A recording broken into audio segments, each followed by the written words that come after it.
Welcome to this review. This is the Faber Castell TK Fine 9717 in 0.7mm mechanical pencil. The body of these is a beautiful sort of dark British racing green colour.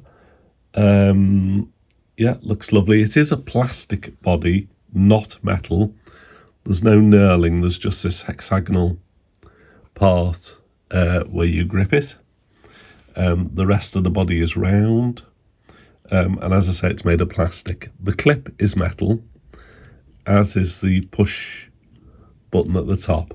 This pops off to reveal an eraser and a pin for unclogging as well, which is extremely handy, and that's where you put the replacement leads. Yeah, so that pin is super handy if you ever need it.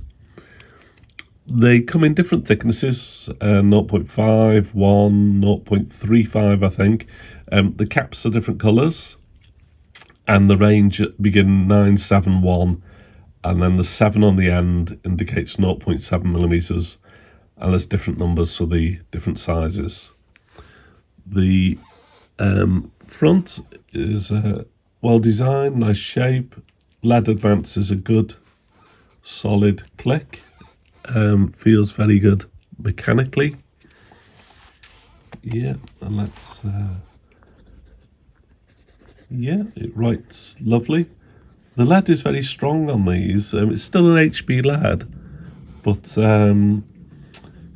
it seems to snap less often, so I think it's a good quality lead included in these. Yeah, so that's a Faber Castell TK Fine 9717. Overall, a lovely pencil. Yes, so please give us a like and subscribe, and watch out for lots more mechanical pencil reviews. Thank you.